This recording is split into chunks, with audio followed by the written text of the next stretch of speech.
What's good? What's good? Hey, what's good? What's good? What's good, everybody? How you doing? This is episode 100 of the Bacchanal Podcast. The Bacchanal Podcast is a podcast about what the hell's this guy? You see him, right? You see what he's doing right there? What is that? What is that? What are you doing? We live on YouTube right now. You know that, right?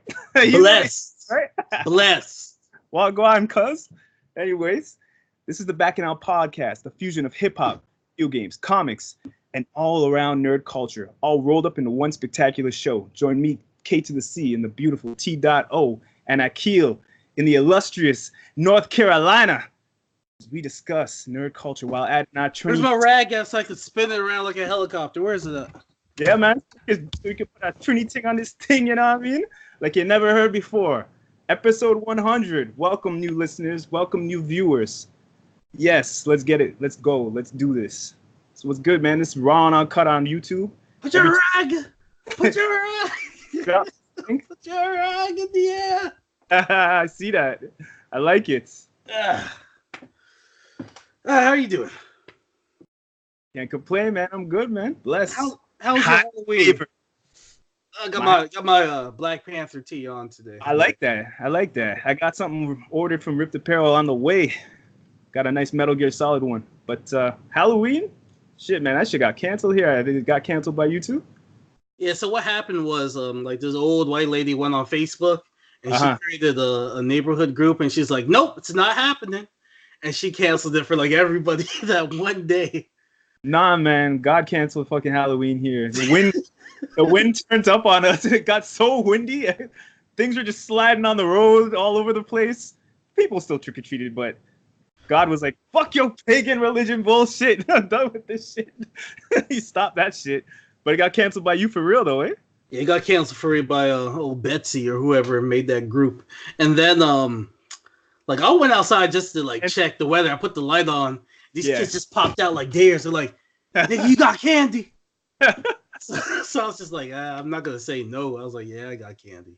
I'm getting old, man. I was like, which weekend is Halloween party weekend? I was on Instagram, just in my bed, just lying down, looking at some IG models, like scrolling through, and I'm like, what the hell? They're all in costume already?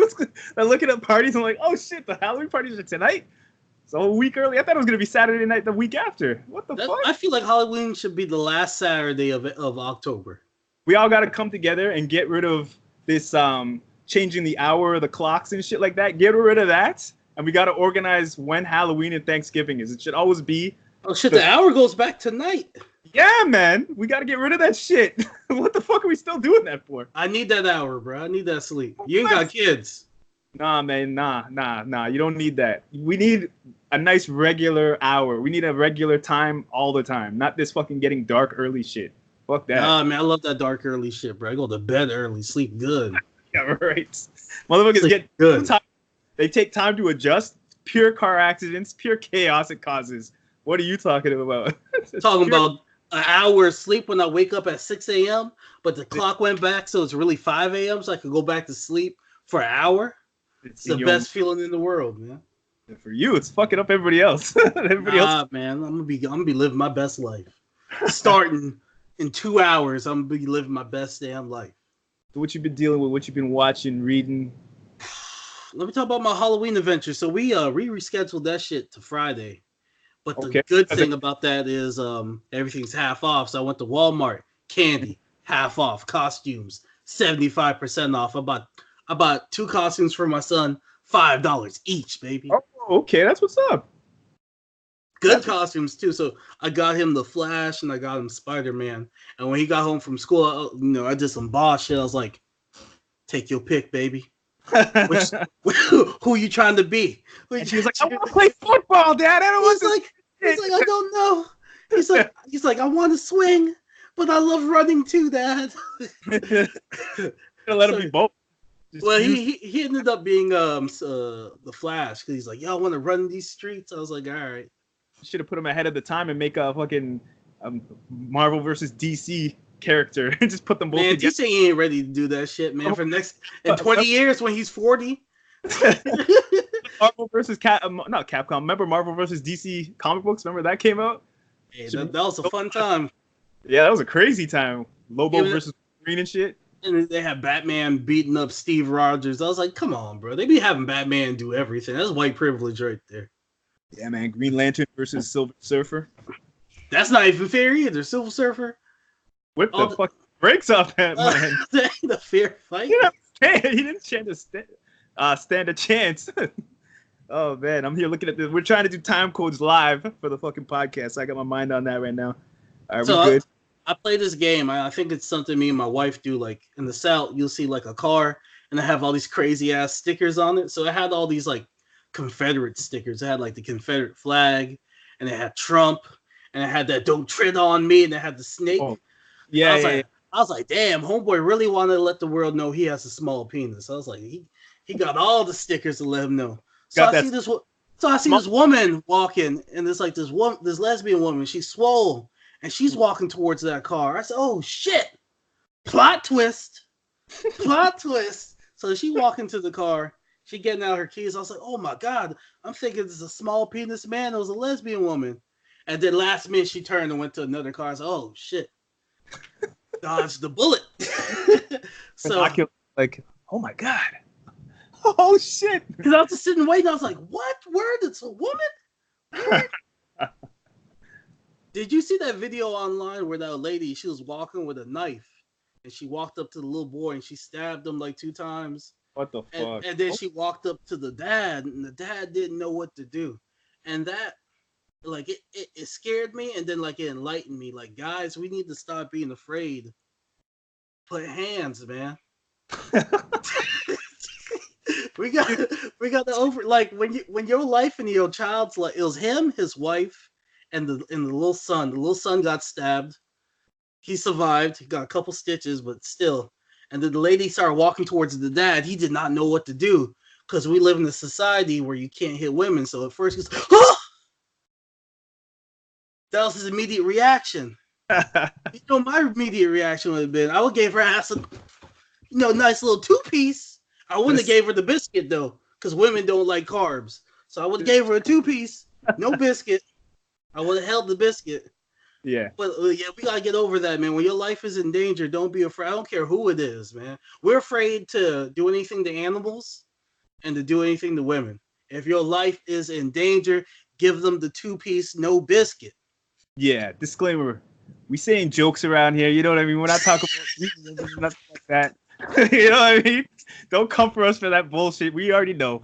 But oh man, I was watching Power when Dude Ghost grabbed this girl about snitching. Remember that? Oh man, that's domestic. That's different. That's domestic abuse. Okay, I'm talking about somebody. Let's say Mike Myers was Michelle Myers. Knife coming up to you with the knife.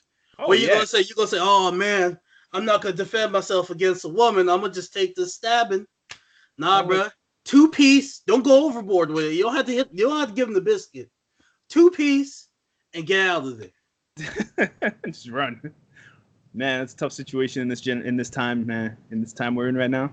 Let's break the mold. Let's make a female serial killer movie. Michelle Myers, not Michael. We're gonna have Michelle out here. And the way the media now, it's like it doesn't affect you the same when you hear a guy like scream or cry. When you hear a guy like, "Oh shit," it's more funny. Like, brainwashed to laugh at that. But if it's like a little kid or a woman, like our minds are automatically like we'll take that way more serious. You know what I mean? But anything that happens to guys, that shit is more like a comical thing. Like if a woman's beating a guy, you know what I mean? If a man's beating a woman, that shit, man's will be laughing at the guy. You know what I mean? So it's a scary video. If you get a chance on YouTube, I think it's on Facebook. They probably took it down. Like that made my heart stop because she just calmly as ever walked up on the kid, stabbed him like 2 or 3 times, and then went for dad. And dad just, who? Come on, man. Defend your kid, man. Yeah, that's crazy. That is crazy. But, hey, man, that's his... You got to do the Donkey Kong. You keep your hands straight. You see, you watching? And you just bonk the head like that real quick. Just the 2. Her groceries pop out, bananas flying in the air. Yo, what if there's a killer out there gender neutral? All right? Is Pennywise gender neutral? You gotta think about that. I think about that. That's an alien. Mm-hmm. He might present himself as a man, but it might have female parts too. Yeah. Pennywise is the first gender-neutral horror killer out there, bro. Yeah, it's a fact. Holy shit. Pennywise is out here being progressive. We didn't even know this, bro. we didn't even notice how progressive Pennywise is. Yeah, holy shit. Definitely came a long way. Yes. So yes, people, man, don't protect your kids, man. Protect your kids. Yeah. And I think we're gonna protect y'all from a game that might potentially be a flop. Or will it? I don't know. I think it's gonna be a polarizing game. I think it's gonna be hit or miss. What's good? You ready to get in Bacchanal news? Yeah, let's do that. Yeah, let's do it. So Death Stranding is coming out this Friday. And the reviews came out the Friday just passed. And man, has it been something special for the gaming industry. Because I've seen 10 out of 10s, I've seen 4 out of 10s, and I've seen all in between. So I don't know what to think of this game. This is supposedly a new game to the gaming culture. So I guess a lot of people don't know how to feel about it. I heard a lot about it. How do you feel about it, Akil? From what I've gathered, it seems like a hyper futuristic DHL delivery man simulator. So you're trying to connect the worlds and you're upgrading your harnesses so you can have different packages. Yeah. And it kind of has like that Dark Souls online community where somebody previous in the position could like leave stuff for you. Like, yo, bro, I left you a ladder. Make the travel safer. UPS for life, baby. You give likes and dislikes and kind of shout outs, I guess, or you're basically going from the east coast of America to the west coast of America and connecting the country. It sounds interesting, but it doesn't sound full price interesting to me. You know what I mean? Like, it sounds like I need to be under the influence of that claw when I play. You need something stronger than that. You need some rum. Trinity rum. Got me some nice pineapple juice, you know? Keeping it healthy today. Oh, okay. You trying to sweeten up your sperm? All right, boss. All right. About the sperm taste. Okay. About sperm taste. All right, boss. I ain't mad at you. I learned that from Nip Tuck. Shout out to Ryan Murphy. Good job writing on that show, man. Taught me a lot. Underrated ass show. Yeah. I don't know, man. The graphics look beautiful. It looks artistic. It looks like a very artsy game. And I don't know. People are saying it's not fun. But then we got to talk about the word fun. But people are saying it doesn't look fun. It seems like it's an experience because people are like, yo, when you make those deliveries, my guy, they appreciate you. Like, when you make a delivery, they're like, yo, thank you, man. I'm going to give you 5 stars. I saw you walk. I saw you fall. You brought that shit to me, though. 5 stars, baby. Good job. Like, you're playing the game. You're just like, I did that shit, man. Okay, but what do you say about Borderlands 3, which I'm enjoying a lot? You go to some guy and he's like, oh, man, I need you to go get these springs for me. But they don't appreciate you like Death Stranding, bro. You're not getting a hug. Shit. You got me the springs, dog. For real. You know what I mean? It's the same bullshit. I feel like this game is going to revolutionize side quests because I feel like this game is a bunch of side quests of deliveries, but the appreciation you get just warms your heart. So warm that cold heart. And then the fact that you might be stuck doing something, and let's say I played that level before you, I'll leave you a ladder, I'll leave a note, I'll be like, Casey, I got you, fam. Yeah. Let this ladder take you to higher heights in life. Write some bullshit on it. Yeah.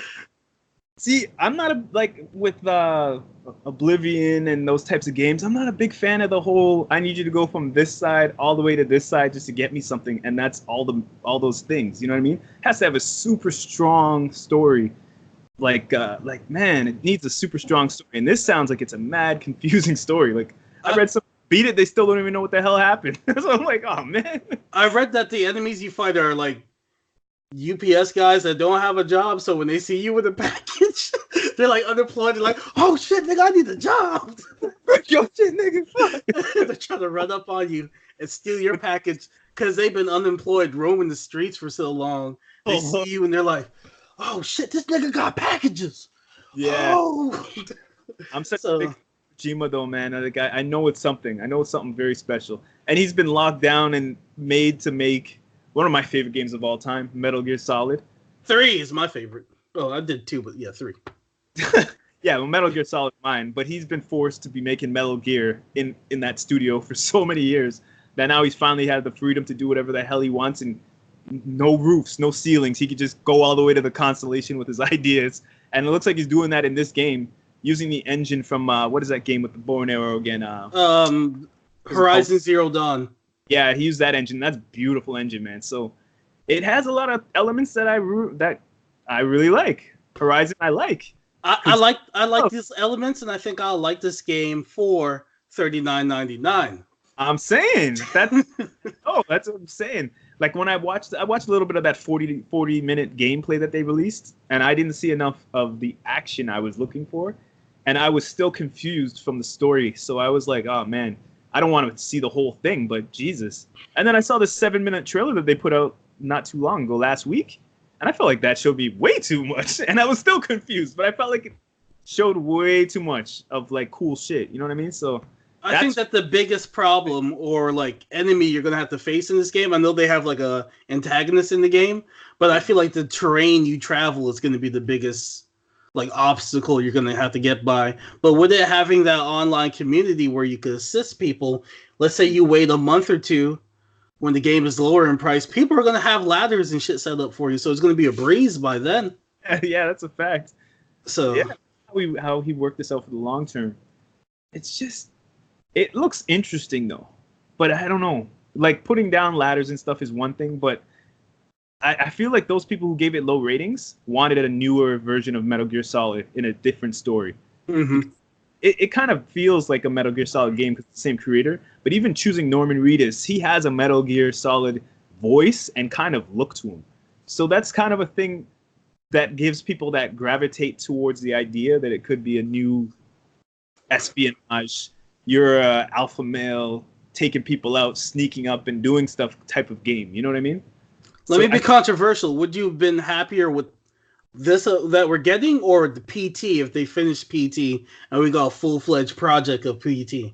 You know I wanted PT. I think everybody wanted PT. Your Metal Gear, unfortunately.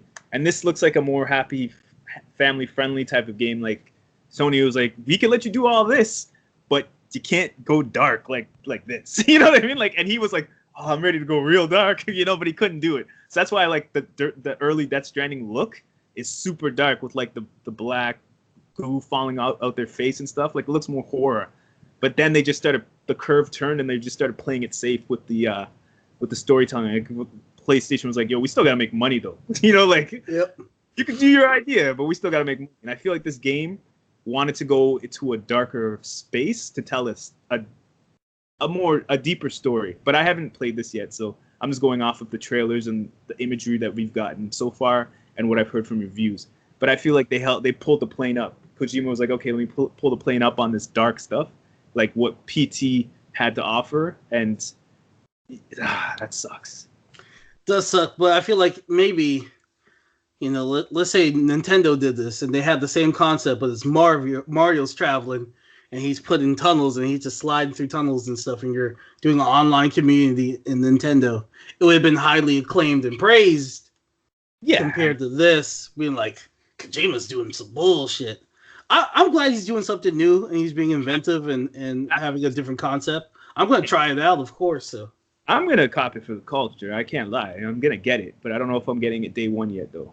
That's the thing I'm rolling. Like, the reviews and stuff, that trailer is what messed me up. Because I saw that, I'm like, man, is this all it has to offer then? Is a lot of story stuff like Solid 4, and then a lot more walking? Because I get what I want out of that walking shit from Breath of the Wild, to be honest with you.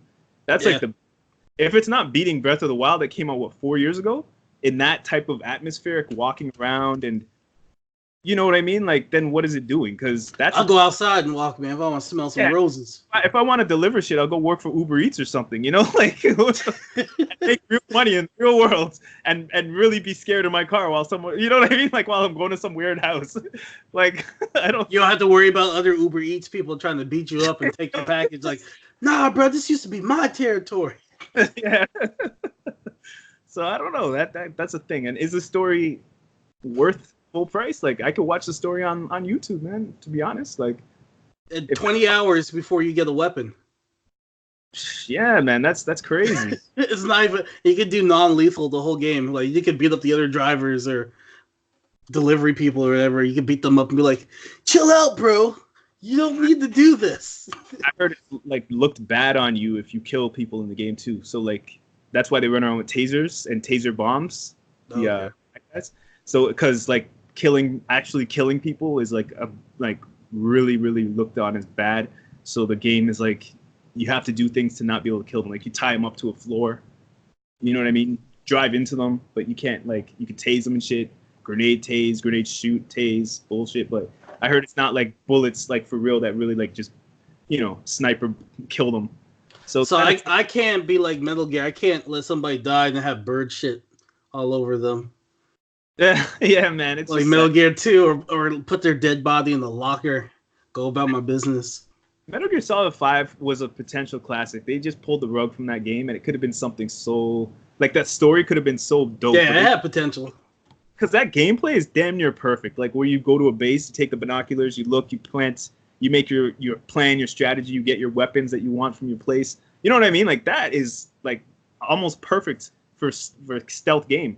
At the end of the last mission, I ended up just like a snake. I snuck through the whole base. Like a snake? What? I just through the whole thing. I was just going like this the whole way. You know what I mean? Like a solid snake, Casey?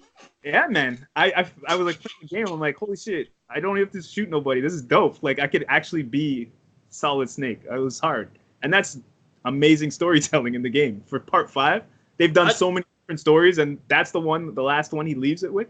But the ending they pulled the rug on the ending, so it was bullshit. But the metaphor they were going for, were like you're not even solid. You're not even the real big boss. You're just a conduit of him. You're a clone, basically.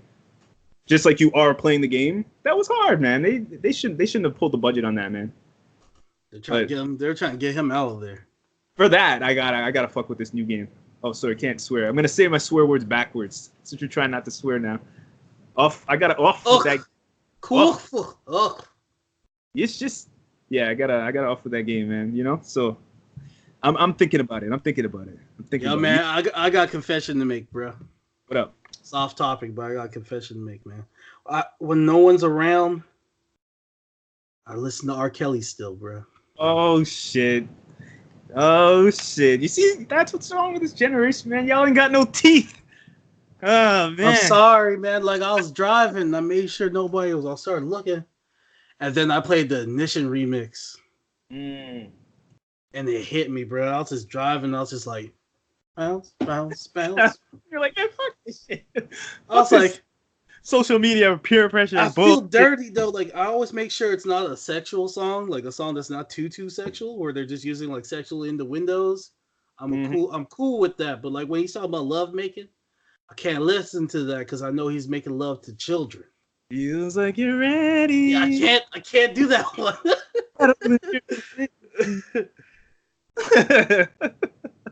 Nah, I don't really fuck with that. There's so many other talented artists. I've been listening to the Sir album, to be honest with you. That one's like the best R&B album I heard this year. Which one? Sir. No, he has 2 albums. So yes, the first one was good. With Summer in November.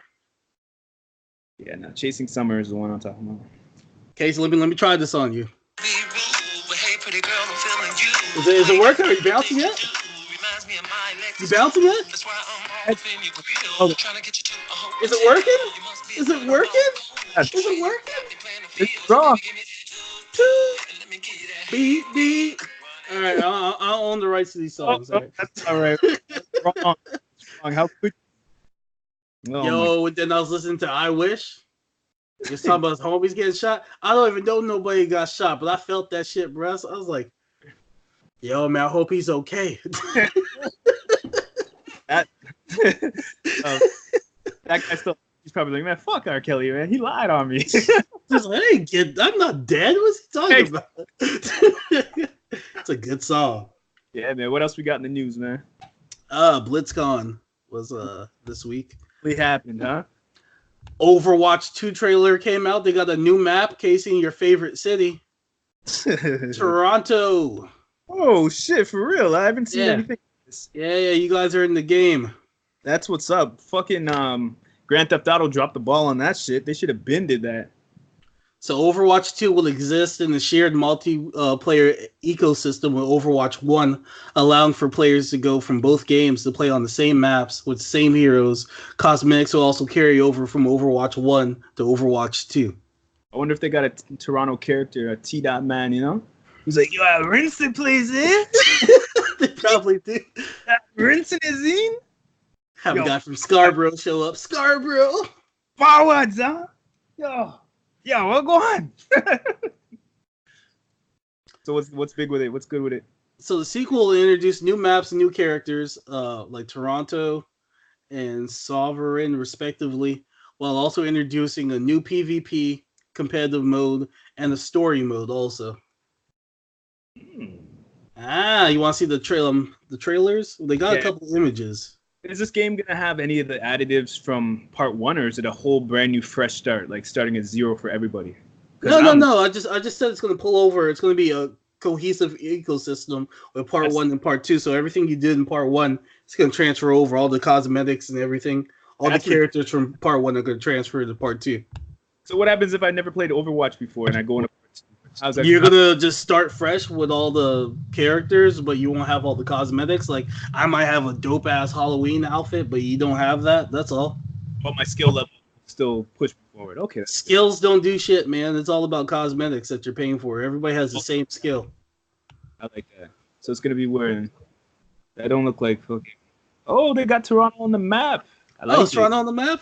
Yeah, that's what's up. Okay, look at you guys. Okay. Yeah, that's big. That's big. All right, let me play that trailer and get that ready. But yeah, you could do competitive teams. You could do like a Toronto team if you want. Yeah, I think I already have one. Let's take this do-rag off. You know? Out here ragging, bro. Oh! Are you really showing your waves off on YouTube? Dude! Shouts to 360 Jeezy.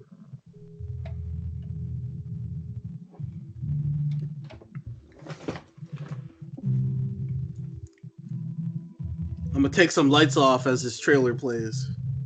Set the mood right.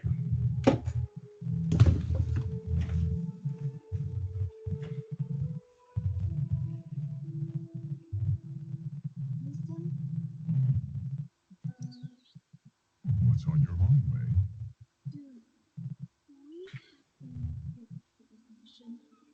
Huh. As long as we stick together, we'll be fine. They only got like one West Indian character. They need more West Indian characters in here. They need like a Byron or a Marlon from Trinidad. Tyrone. Tyrone's not no West Indian name. Tyrone, that's West Philly. That ain't no West Indian. Tyrone? Tyrone? This shit long. I ain't got 6 minutes to waste. No. Yeah, start skipping. There's a good moment, man. There's like they feel like all hope is lost. And all the homies show up right here.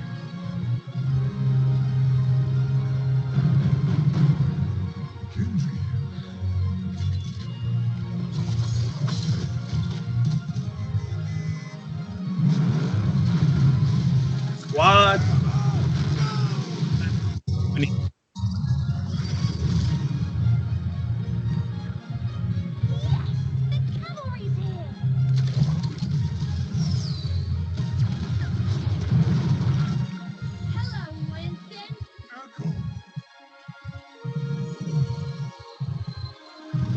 Okay, girl, see spreading them wings, girl, spreading eagle.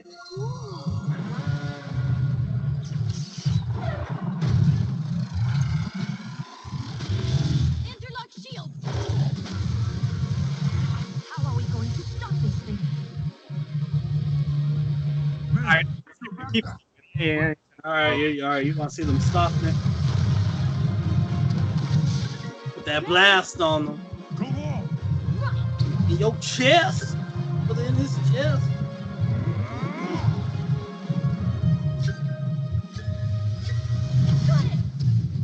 Yo,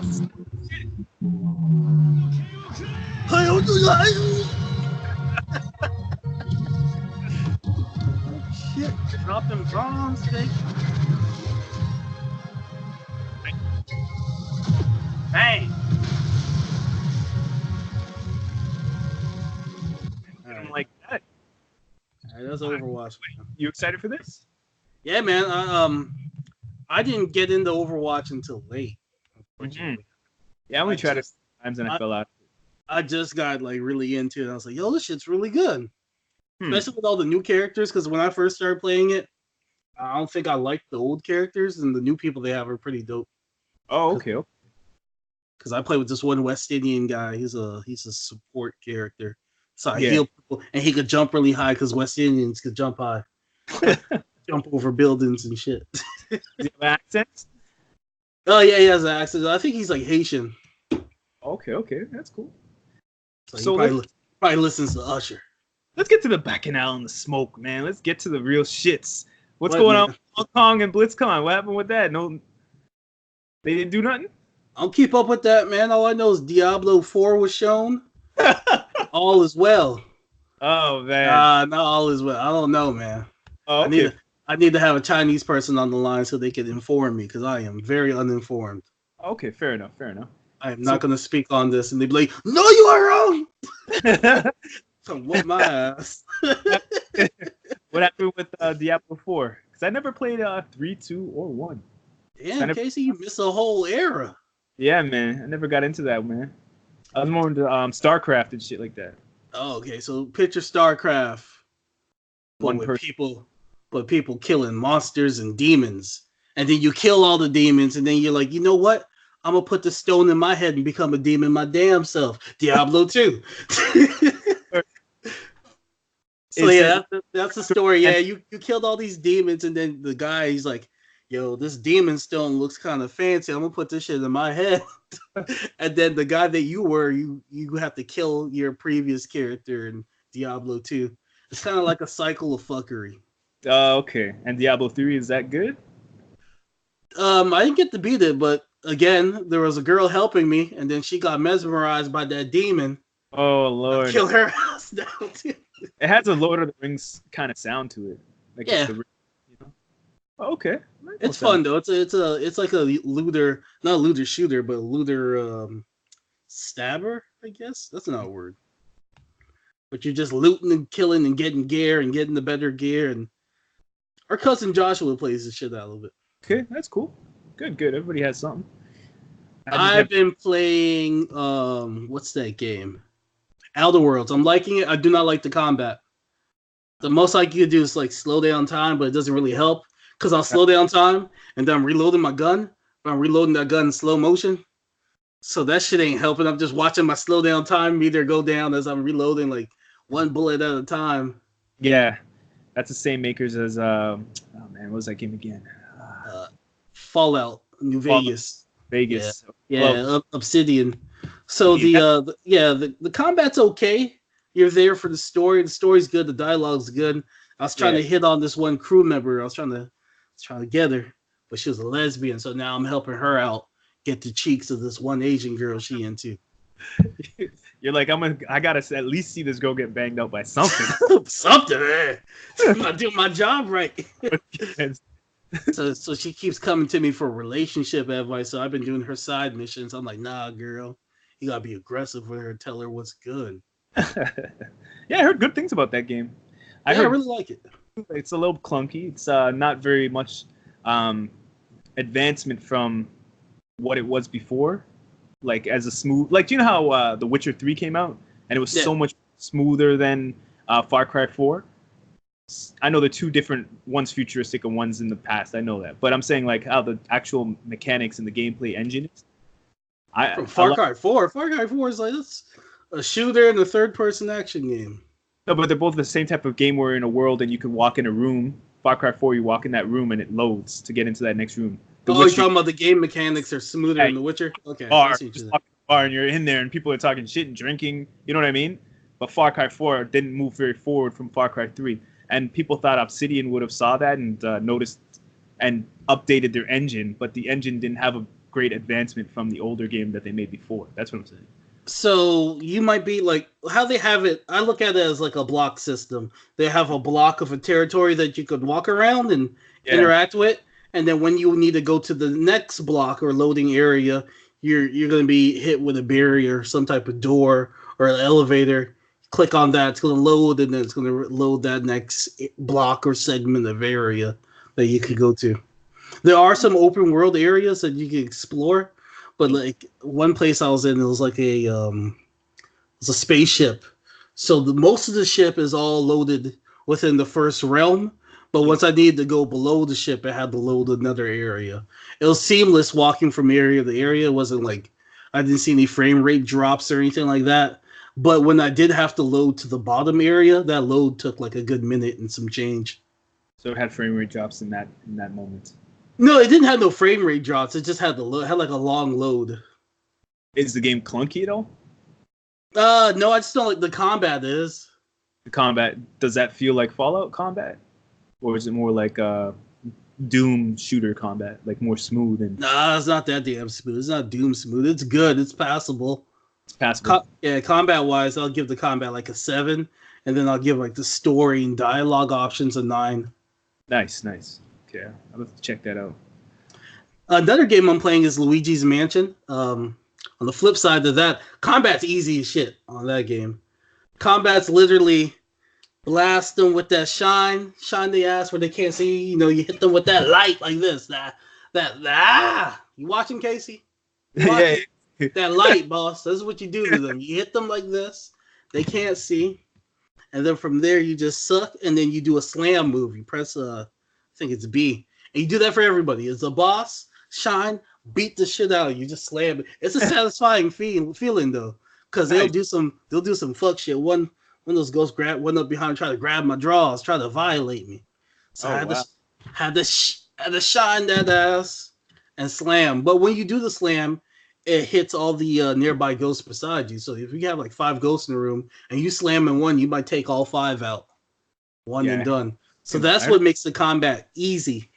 The fun and enjoyment of that game comes from exploring the hotel and finding the different hidden secrets and the gems and stuff like that. Yeah, gems. So similar to part 2? I didn't like part 2. It has elements from part 2 and it has elements from part 1, and they merged them together. And then they add Luigi. Luigi's a lot like the villain in the new Terminator movie. So it'll just like jizz out of your back, and then the main part of you will be like the solid, and then Luigi will be the liquid form. So if you need to like walk through a wall or go through grates or anything like that, you use Luigi. Yeah, but on the flip side to him, he only has 25% health, so he can't fight that well. And he's also weak to water. So if there's any water on the ground, he just dissolves immediately. So you have to strategically use him. But the good features that they add, you could play co-op throughout the entire game with Luigi. So if I want my son to play with me, I could just have him play as Luigi the whole time. I play as a regular Luigi. Nice. That's a cool strategy it has then. I heard good things about it. It was at EGLX. Like people were lining up to play it early, but the line was really good. It was like a Nintendo sponsored box area they had, but the line was wrapped around the whole fucking thing. So I just asked some people. I was like, "How is it?" They're like, "It's fun. It's great." And I was like, "Okay, it's good enough for me. I can wait." Like it's really good. Yeah, 2 hours to play a game for 15 minutes. So. And another negative I have is the money. They give you a ton of money, and you're like, "Oh shit, I'm about to buy a bunch of stuff. I'm about to upgrade my vacuum. I'm about to have Luigi look and fly." And then you go to the store to buy stuff, and the only thing they're selling you is like you could buy something that'll bring you back to life if you die, then you could buy stuff that'll tell you where the hidden stuff is in the room. I'm like, that's whack. I'm trying to upgrade my vacuum, bro. I thought I could do some dope shit in my vacuum. Nope. What you start off with is the strongest the suction's going to be, and the strongest the because they give you the suck power. The blow power. We're just a little whore. Then they give you a plunger so you can, jerk it a little bit. Yeah. And then they give you a black light so you can see all the mess you left everywhere. Luigi's a prostitute, man. You damn right he is. He's like, let me blacklight this bitch when I'm done to see all the stains I left. You put in you never know with Nintendo though, man. They might come with a DLC pack that's free that just has new guns that look different. You know, like Mario Odyssey had different costumes that you can just buy later on. You never know. They might have some shit like that. I tried the online, like me and my son were playing that, where you could do different stages, and it puts you in like a separate mansion with like you can pick how many rooms you want, like 5, 10, whatever, and you gotta make sure you clear all the ghosts within a certain time frame. That was pretty fun. They should have dropped this game 2 weeks ahead of Halloween. I know, because you don't really get to be in the Halloween spirit because you're out trick or treating. So yeah, and then Halloween they should have dropped like some cool DLC where you could be like Luigi in a Luigi costume, you know, like he's walking around when you see Luigi's head, but he's in a big Luigi costume. You know what I mean? Like some cool DLC just to keep the momentum going for the game. I think they weren't thinking that far ahead. They're just like, fuck it. They're just like, take it or leave it. But yeah, I think they dropped the ball with the release date. Halloween, you know, you don't really get to be in the whole Halloween vibe besides that one day of release.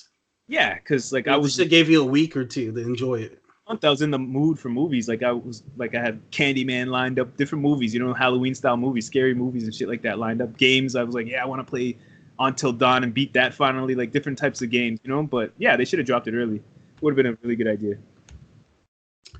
All right, what's next on the docket? Do you want to talk about The Witcher, or do you want to get into Watchmen? Let's talk about The Witcher first, and then we'll talk about All right, let's get that trailer going. And The Witcher, by the way, this is releasing on December 20th. On Netflix, all 8 episodes are going to be up instantly. Okay. I'm good with 8. 8 is a good number. I'm good with 8, but I'm kind of starting to feel like I need 4. Damn, bro. Just 4? 4, and then a week later, another 4. Eh. I've heard tales of your kind, Witcher. You're a mutant, created by magic, roaming the continent.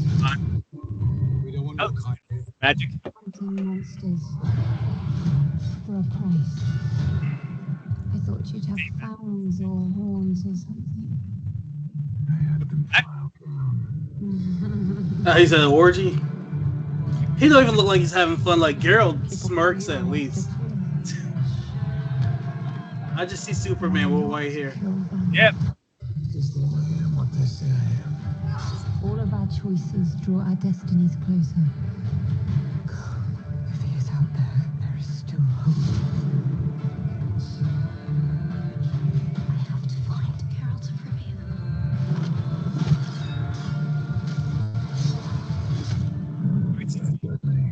They say That's his horse, Roach. What do you believe? That's from The Witcher 3. He's always in the tub with them feet up. Bless her. I guess that was Cersei.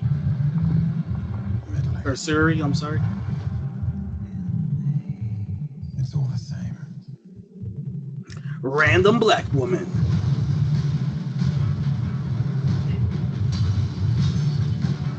Princess Cirilla is your destiny. I can't protect her.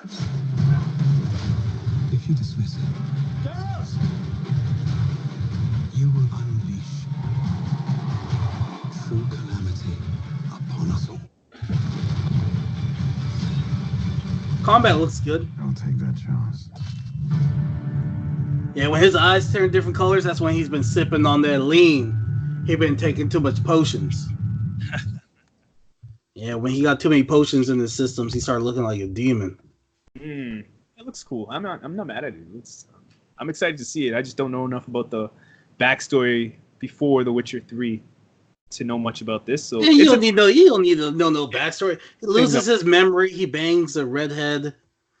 That's about it. Hey, and the girl is like his protege, I guess. Sort of like a daughter type of situation. Yeah, his daughter pretty much.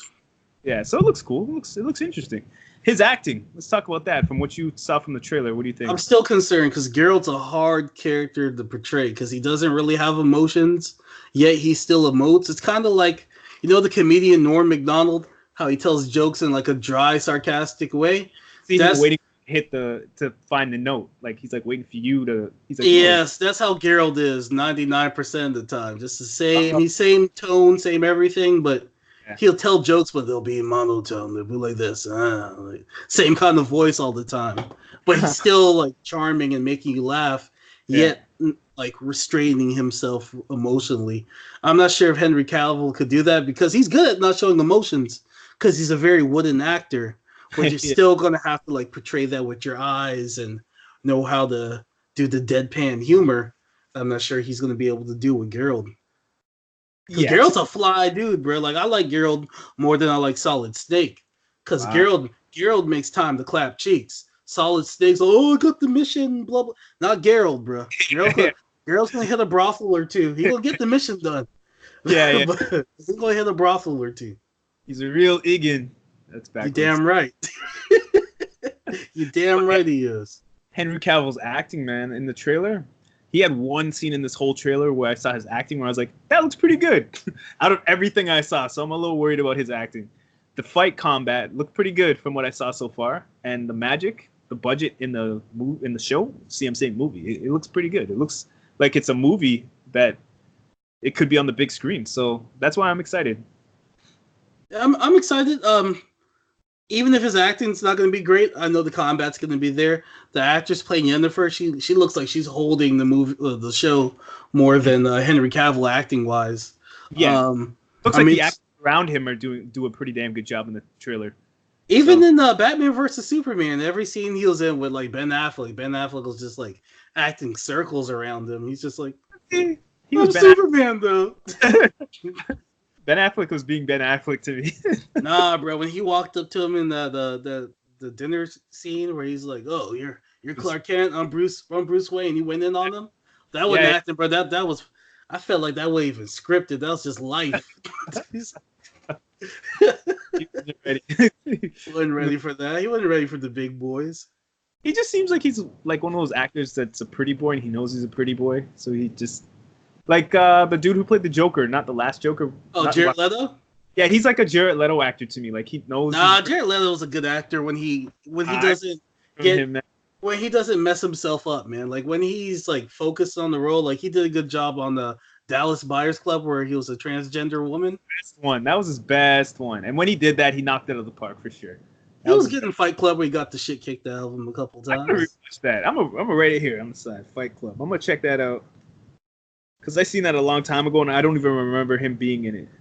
You're the first person I saw Fight Club with, because you had it at your house, and I took it and I watched it. Is that where that DVD went, man? I've been looking for that. I didn't take it. I watched it. I just watched it for the sex scenes. And I was like showing it to. I was like, where did my DVD go? Who did I lend it to? I ain't steal it, man. Whatever. It's all good. That was a good movie for me at 15. But yeah, no, this looks good. It looks good. It doesn't look like a Game of Thrones replacement. Like I heard it was supposed to be. Like Netflix was aiming to have their Game of Thrones type of show. You know, but it looks close. Can we talk on Can we pivot from the Witcher for a second on to something else? Yeah, what's up? Because HBO Max is coming out. There's gonna have the Game of Thrones prequel is going to be on there. I'm cool with that. And then there's a Green Lantern show coming out on there. But there's word on the street that they're going to do away with the whole DC Universe app that I pay for. Yep. And just merge everything to HBO Max. But HBO Max is going to be $14 a month. That's a lot. Jeez. But Warner Brothers products also? Yeah, yep. Oh, so they're merging it. I thought it was just Warner Brothers was trying something. But that's a good move to get HBO because there's a lot of good shows on HBO. Yep. A lot of good shows. That's smart, but that's too expensive. Not in this world now. That was that's 2014-15 acceptable, not 2020 acceptable. But that's the same price people pay when they pay for like an HBO subscription. They're paying like $15. Yeah, but that's dinosaur prices now in this world. Like they got to keep up. Like how is Disney's coming with some ridiculous prices sales they're giving Americans right now. It's like $8 or less. It works out to like $4 a month or something like that. If you break it down, there's different deals they have. So they got HBO. If they're doing HBO Max, they would have to do like $5 a month or something, like something ridiculous, so that people are like, yo, I got to do this and I got to be first in it before they jack the price up to 10 and back to 14 to get people to want to be in it and get people in the habit of being accustomed to their streaming service. Because Disney's coming, man.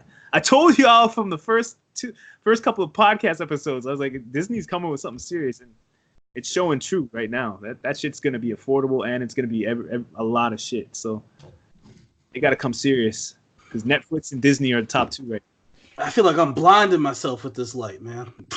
I gotta find somewhere to put it. I was like, this shit is blinding me, bro. That's better. Yeah, that's better. I was like this the whole time. I was like, holy shit. They're adding. I feel like they like looked at the metric systems, which they said they did. I think they looked at the metrics for Netflix and other streaming services, and they're like, okay, they like this, they like that. Black people like Issa Rae, we're gonna give her a project. They like this, we're gonna put this on there. There's literally like something for everybody on there. There's superhero stuff. There's dramas. There's like horror material. There's mystery. So HBO is trying to make sure that they're hitting each market, and they're kind of. I believe they said they're gonna cater the stuff on there based on what people watch. They're like, oh, they like watching this. Let's make more content like that. Yeah. Their best strategy for marketing that I could think of is saying, if you want, you could do $5 a month and you can get HBO only, or you could get $5 a month and get WB, or $5 a month and get DC, or give us $15 and get all three, or like $12 and get all three, something like that. Yeah, people would be the best bet, but I honestly think $8 a month is the most they can go for. They want 14, boss. They ain't getting. They ain't getting. Some people are already paying for Netflix and they're accustomed to Netflix. That's in their mind of, okay, I got my Netflix, and people are gonna get Disney too. So that brings them to $20, and then people got their own little things, like they pay people to Patreons or to YouTube Pro, like the other things, those other types of stuff like Hulu's. So now, and $14 is way too much to ask to put that on a plate of all these other things that are already on that plate. That's a date. That's a meal right there, man. You take your girl out and yourself, $7 meals each. Yeah, man. No. They ain't going. You get $8. Netflix, they off the success, I guess, off of Dolomite is my name. They're coming with a lot of black movies this right now. I don't know. Okay. In our group, they got American Son that came out. This is all November 1st dropped.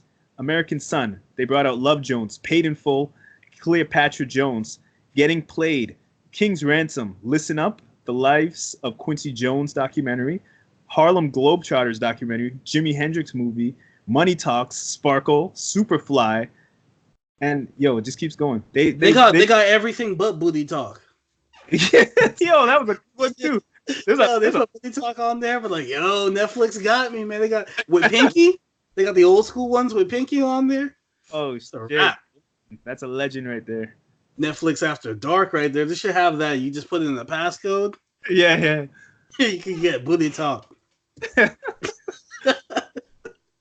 Yeah, but they're coming hard now that they got that success. So they're like, them Negroes like these Negro flicks. Let's go ahead and load them up.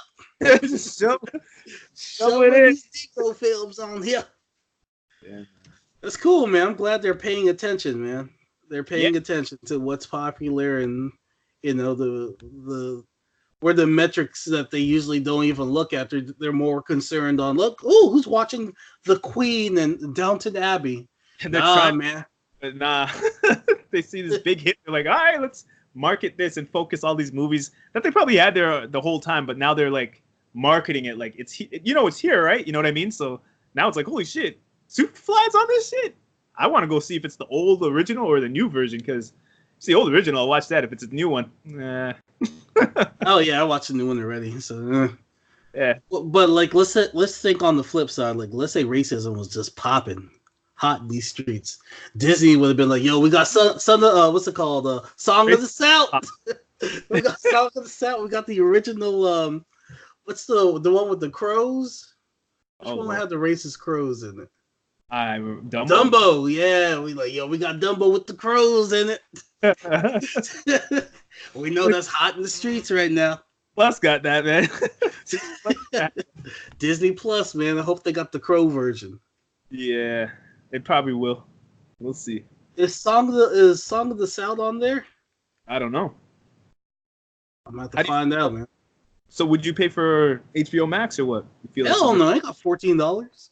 Yeah, man, that's a lot of money. And when you convert that to Canadian, that's like $21. You crazy? That's shit. No. A month? Shit, what they paying for with that? Yeah, I'm not trying to see the Game of Thrones prequel. I remember you saying that. I'm good on that, to be honest with you. Yeah, it's like 300 years. I'm like, man, they all dead, man. I don't care. Care about that. You want to see Khaleesi's great uncle's cousin? No. Twice removed. That they dropped the ball. Speaking of dropping the ball, those two guys who created the Game of Thrones from the novel, who ended up flopping it when the whole thing was in their hands. Mm-hmm. Fumbled the ball. They gave back the contract to Star Wars and they said, we're done with this. We're not going to do that no more. And they're doing some next project now. So, but that's messed up because like with Game of Thrones, they rushed that project so much so they could get to Star Wars. So they rushed it for no reason now. Yeah. So it's like just throwing gas on the fire basically. But I'm glad they're not messing with Star Wars because that's something that it's close to my heart, even though its ratio of great movies to, kind of like what the hell was that movies is pretty low. I still love the Star Wars, but I'm hoping the future of Star Wars is great. So knowing they're not on the project no more is a good thing to me.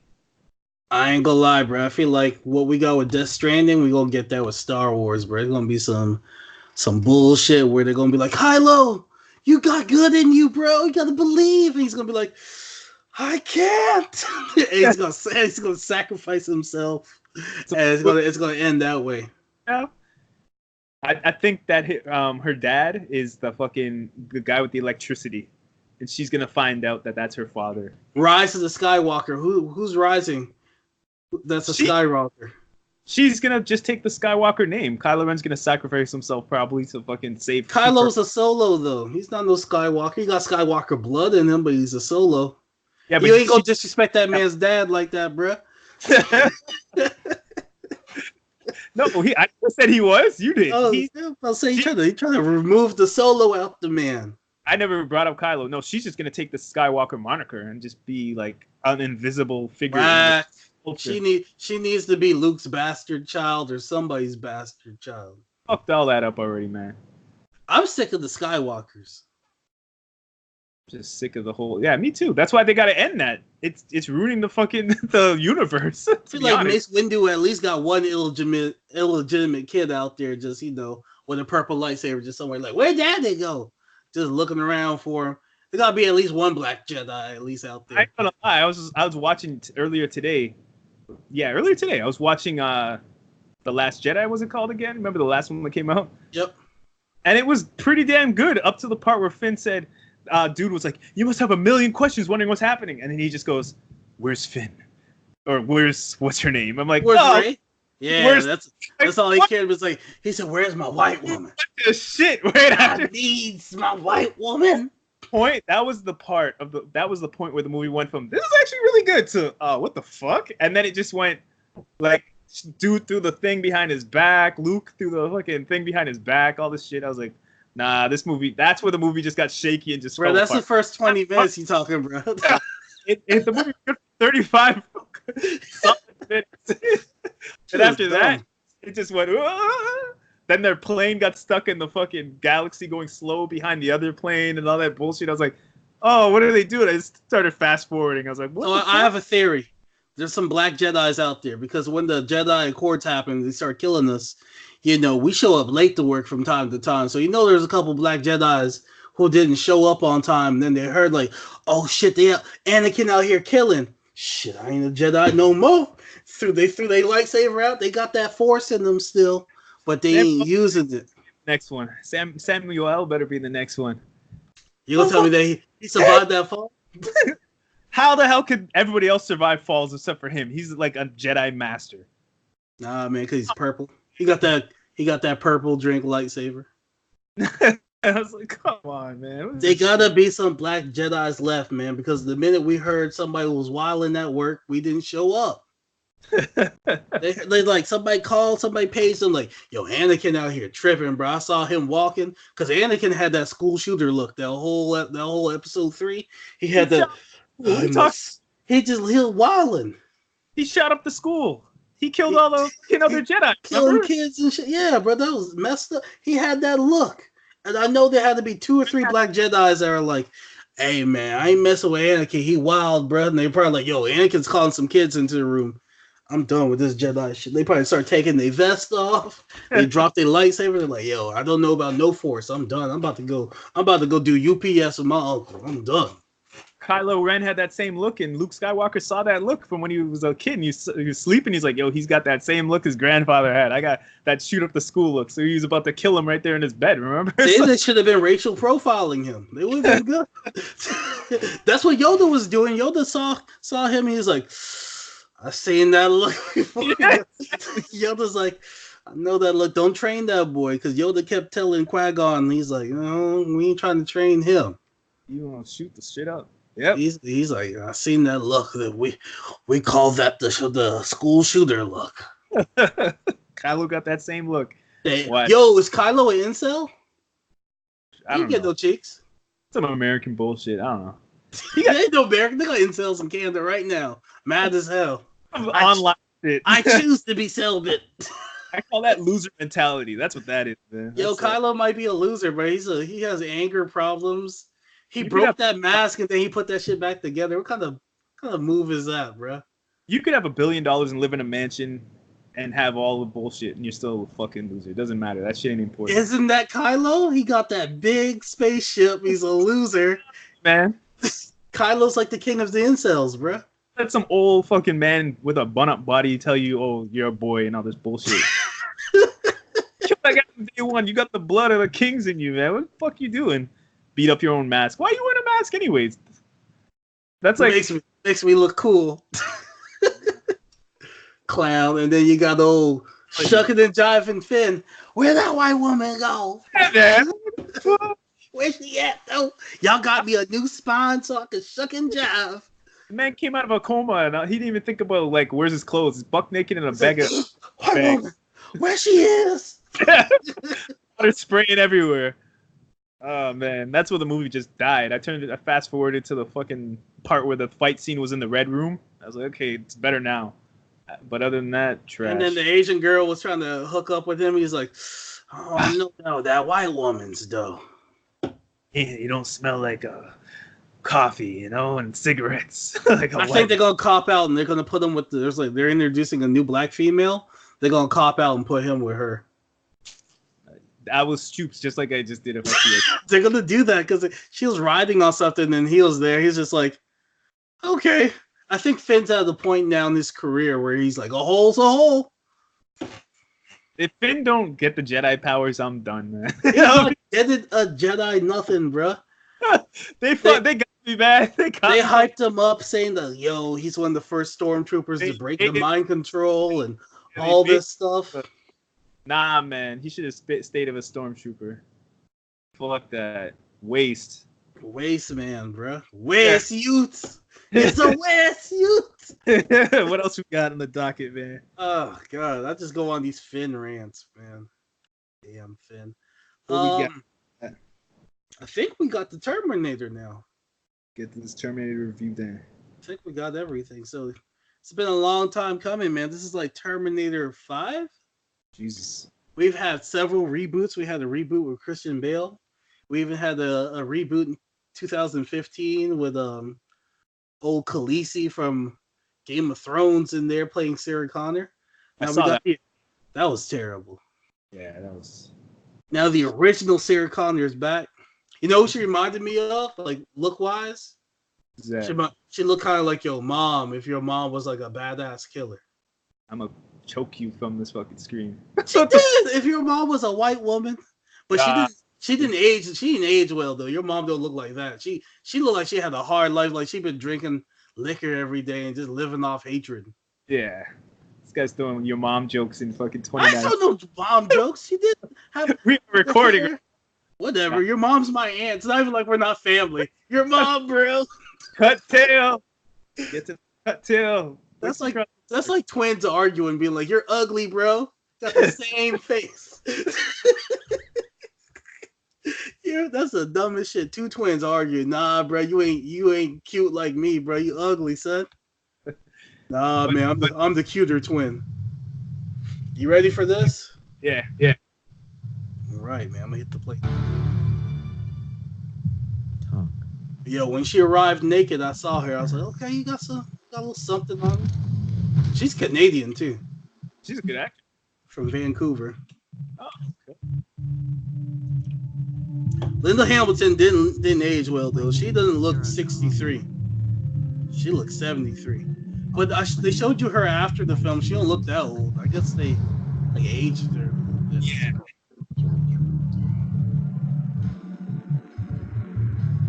But I changed the future. Saved. She was looking nice in the 90s though. She had some muscle enough arms. will resonate for you. But she got in shape for that movie because of Arnold too, right? So. Change the future. Arnold was on that juice though. He was loose. Okay, Luigi. Okay. I know you're scared, but I'm here to protect you. Never seen one like you before. Almost human. They're probably like, this crazy gringo. Just Ain't that funny? why do you care what happens to her? Because I was her. Yo, Arnold was looking in shape. There's a scene where he put a leather jacket on. I was like, you don't look bad for a 60-something-year-old man. I need to get in the gym. Nobody else is gonna die because of me. Dora the Explorer over here. If you don't make it, everybody dies. Expect a big pain, brother. The whole body's a weapon. Sorry. Yeah, making penis jokes, but little did they know. He's out here carrying that steel. Cutlass! It's all over. I am going to kill you. I understand.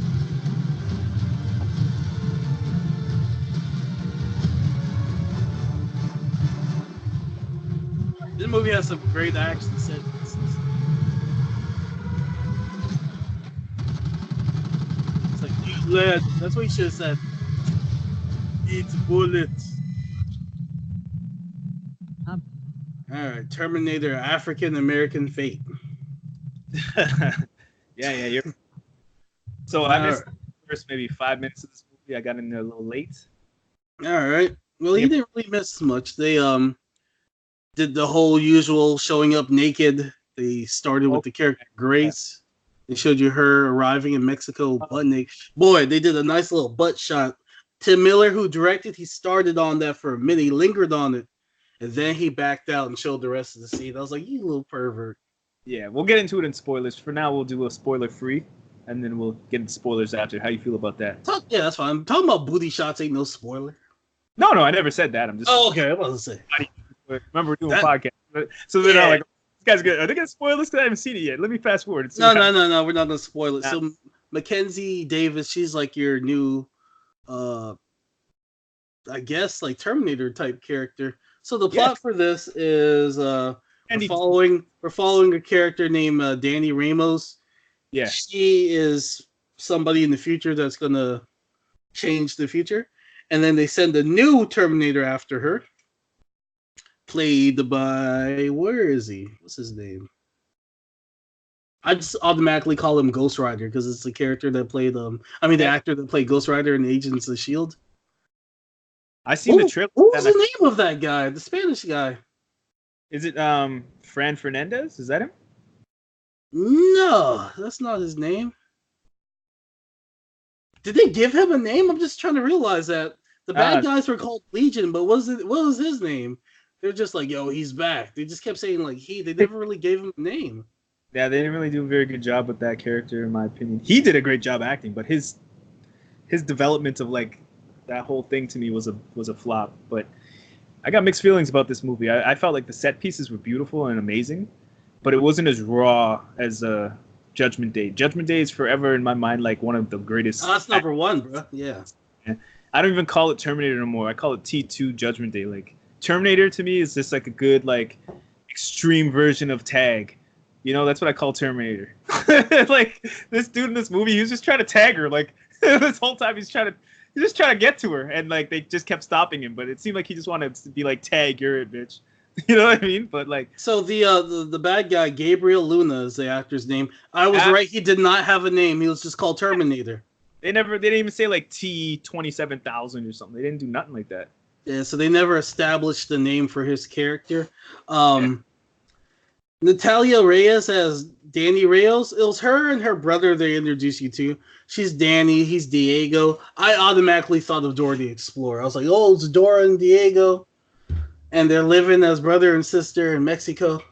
I came in at the factory scene, walking in at the factory. Okay.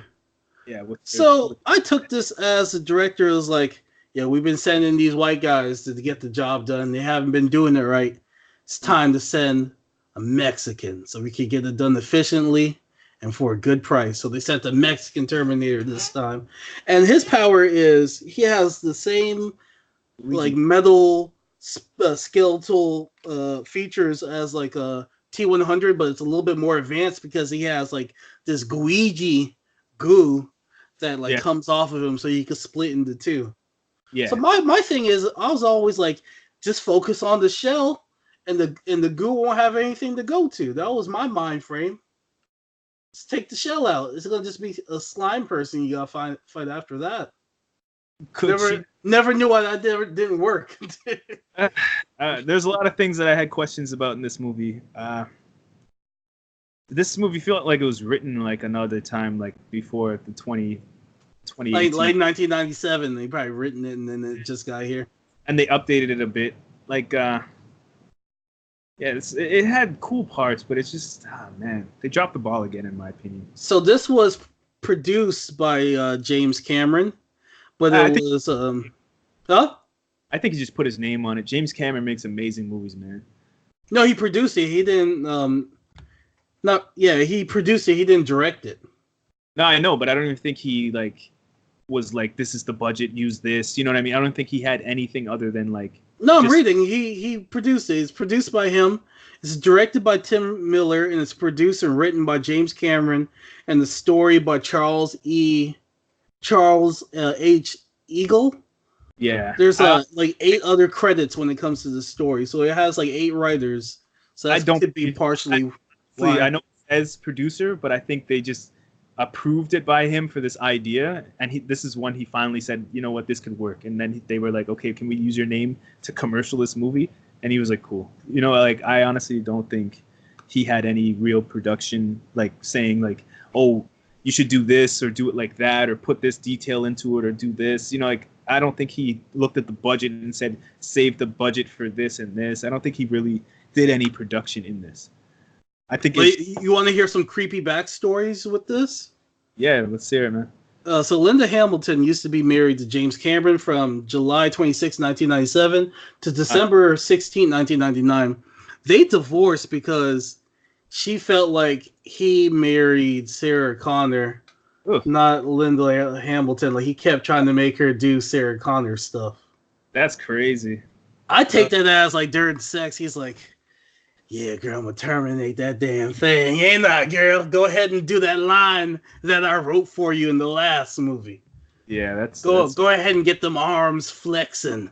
Do that monologue. You know, they showed that monologue like during the intro of this film. They show a monologue from Terminator 2. James Cameron's probably somewhere just touching himself, like, that's the way Linda used to do it for me, baby. Bringing back flashbacks. He's like, oh shit.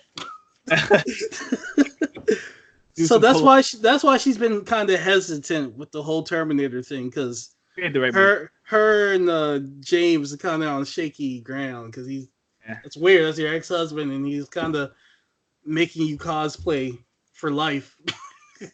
Like, nah, girl, I ain't marrying Linda. I'm marrying Sarah Connor. I think she made the right decision by not being a part of this story up till this point. Yeah. I like this one more than all the other reboots, to be honest. Absolutely. This is definitely the best reboot I've seen, because the last were Oh man. Best reboot in the Terminator franchise. Put it that way. Yeah, it's not T2, that's for sure. No, God no. No, and they kind of do something disrespectful to T2 fans. We'll talk about in the trailer. I mean, in the spoiler section. It's too reliant on 3D too. Like Terminator 1 and 2 were so like they would live in the moment of that gore. This movie, it was 3D most of it. So when you see the stuff happen, it's not that horror style gore with real puppeteering or real things like, you know, when he peels his hand in T2 or Terminator 1 when things happen to his face. It actually looks like it's his head that's like messed up. It's not a 3D imagery over it. You get what I mean? Like this one. Yeah, so there's a lack of practical effects and they're relying heavily on 3D effects. Also, they didn't make enough advancements in the new Terminator. I felt like they just took what they had with T2 with the liquid Terminator and they're just like, yo, let's just add a shell to that. Like it's been what 10, 20 years by now. They could have advanced it more by then. Absolutely. And like, yeah, it's really problematic, the things that happen in the story. Like, it feels like they're just trying to make another franchise. Honestly, we're introduced to Grace, who's a hybrid. She has some enhancements done to her. One of her setbacks is that, I guess, for story wise, she'll need like an injection or she'll get tired, and they just do it at the most probable moments. It's like, oh, a fight's about to happen. Oh, my chest. She needs heroin. I need my heroin. With heroin in this damn movie. Like, what the hell? Like, she's shooting up every bit. She's like, oh, shit, I need my shit. Yeah. Like, what future is this? This is the dark future. It's like because it's on opioid. You look at it from an outsider looking in. Like, if, you know, like, there's scenes where they're interacting with people who don't know their mission, and they're just seeing this white woman with scars everywhere shooting up, I'm going to think it's a heroin addict. Looking like Deadpool from Wolverine Origins. Yeah. Don't you think she had that look? Like, hey, man, Tim Miller just stole some shit from the set and just brought it over.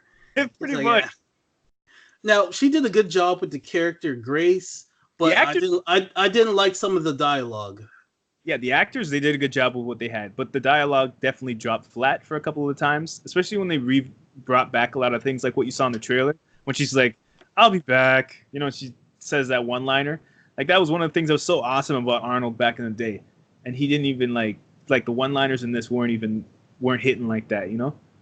My other problem was when they introduced Linda Hamilton, she does a great job. She steals the show as Sarah Connor. Like, I didn't care about this girl named Danny. I just wanted to see more Sarah Connor. My problem with Sarah Connor interacting with Grace, the Grace character just argues with her for no reason. There's no reason, like, or backstory to why she's just like always aggressive and cussing at her. She's like, I'm gonna kill you. I'm like, why? That was like a telltale. I don't know if you guys remember Walking Dead 1 when you had Lenny, and like if you pissed off Lenny, he'd be mad at you. It said Lenny will remember this. Then you go family food. He's like, oh damn man, thanks bro, thanks for the food. He's all happy, and then he's like, man, get your ass out of here. What you did in my family food? Like, chill out, Lenny. Like, there's a scene where like she's giving the girl like chips or something. She's like, I'm gonna beat your ass. I'm like, why? Aren't you hungry? What's wrong with you? I was like, they didn't introduce the beef in the introduction of the story. Like, there was no beef. She's like, who are you? She tells her, hey, I'm Sarah Connor. I saved the world. Blah blah blah. Okay, that's cool. But whoop your ass. I'm like, what? Like, why? She's alive, and she's like, give a fuck, liar. I'm like, what? No, what? Nah, I don't know, man. The Grace character is just angry at Sarah Connor for no reason. Like, Sarah Connor's usually, she's just there like, hey, I want to help you with this mission. She's like, nah, I got this, B. Put these hands on you. The actors did a good job of what they had to work with. That's the problem, though. You know what I mean? Like, I honestly thought she should have been Captain Marvel. Like, the way she looked in this movie, her facial expressions of pain and happy and, you know, all the different emotions. I was like, this girl's a phenomenal actor, man. Who the hell is she? I think she's in a show. I can't remember the name right now. I'll look it up. But I got to check that show because she did an amazing job in this. Yeah, she probably would have been a better Captain Marvel than what we have, but hey. Yeah, Hulk catch fire. And she was in Blade Runner 2049 as like the prostitute robot. Yep. remember right. Yeah, she's a pretty damn good actor. So, damn.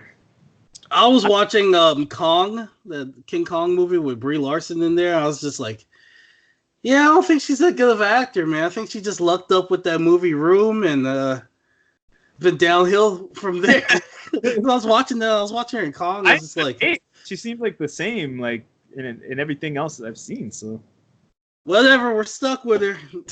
Yeah, she signed that Marvel contract, man. You better get over it.